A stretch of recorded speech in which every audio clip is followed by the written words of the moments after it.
첫 번째가 뭐 이런 질문이 올라왔어요.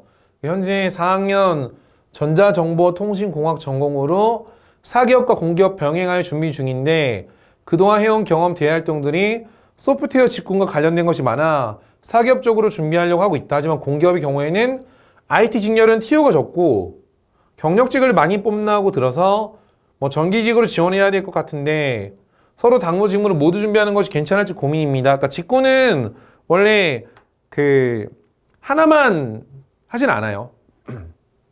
하나만. 그러니까 직군은 뭐 인문계 학생들 같은 경우 영업을 쓸 수도 있고 마케팅 쓸 수도 있고 기획을 쓸 수도 있고 이거는 당연히 회사에 따라서 레벨링을 좀 다르게 하셔야 돼요. 이거는 제가 이따 2부에 타겟팅에 대한 부분에서 말씀드릴 때 말씀드릴 건데 그리고 공공기관의 IT 직렬은 TO가 적다 생각하시면 안 되고요. 우리는 어차피 경쟁률로 보셔야 돼요. 예를 들면은 지금 이런 포지션이 떠 있어요. 한림대학교 교직원에서 지금 전산직이 따로 뽑고 있거든요. 그러니까 교직원 전산직 같은 경우도 되게 좋아요. 그러니까 제가 말씀드린 거는 채용 서칭을 제대로 못 하시면은 이런 데가 많이 떠 있는데도 놓치고서 넘어간단 말이에요. 그죠? 그러니까 사람들이 어렵고 안 된다고 할수록 여러분들이 조금 더 채용 서칭을 꼼꼼하게만 하시면요. 충분히 좋은 기업들을 찾아낼 수가 있다고 보시면 될 것 같아요. 그래서 이거는 당연히 다른 쪽도 준비를 하셔야 돼요. 한쪽만 준비했다가 그 업종이라든지 그쪽 직무가 안 뜨게 되면은 그 시프팅을 못 하거든요. 당연히 그거는 직군 하나만 쓰는 것보다 산업도 뭐 여러 가지 좀 같이 잡아서 쓰는 게 훨씬 더 좋습니다. 두 번째는 이제 마케팅 분야를 취업을 하는데 대내 활동으로 마케팅 관련 다수 경험이 있다. 그래서 뭐 기업 서포터즈, 뭐 행사 기획 동아리, 중소기업 광고회사 인턴 경력 등을 뭐 어떻게 살려야 될까요? 그러니까 여러분들이 보통 보면은 이제 이런 얘기를 많이 해요. 뭐 처음부터 목표 기업을 잡고서 준비를 하지 않다 보니까 이제 어떤 일이 생기냐? 경험을 막 대학교 때 열심히 생활했는데 막상 이력서 쓰려고 하니까 쓸 얘기들이 별로 없는 거예요. 그런 경우가 많이 생기거나, 그러니까 중요한 게 뭘 먼저 하셔야 되냐면요. 메인 업종을 좀 어디로 가져갈지를 좀 잡으시는 게 좋습니다. 그러니까 메인 업종을 어디로 가져갈지 좀 잡으셔야 거기에 대한 타겟을 조금 가진 상태에서 구직 활동을 하실 수 있는데 지금 보면은 활동 사항은 되게 많은데 뭘 해야 될까를 모르는 얘기를 하는 건데 그러니까 이거는 제가 2부 때 타겟팅에 대한 말씀을 좀 한번 또 드릴 텐데 메인 타겟을 안 잡게 되면요. 당연히 그 공고가 뜰 때마다 계속 찾아봐야 되기 때문에 너무 어려워요. 그래서 제가 말씀드리는 게 항상 주력 타겟을 조금 잡고서 구직 활동 하시는 게 좀 좋다고 좀 생각이 좀 됩니다.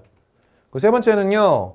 그 대활동이 대활동 뭐 돈 주고서라도 만드는데 뭐 필요 없어요. 그러니까 대활동 뭐 있으면 좋은 거고 없으면 수업 시간에 했던 과제나 동아리 활동도 상관없습니다.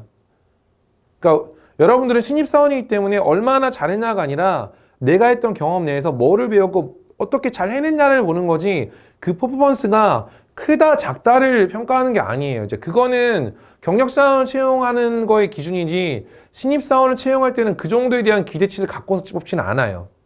거기에 대해서 스트레스를 받을 필요가 좀 없다고 좀 보시면 될 것 같아요.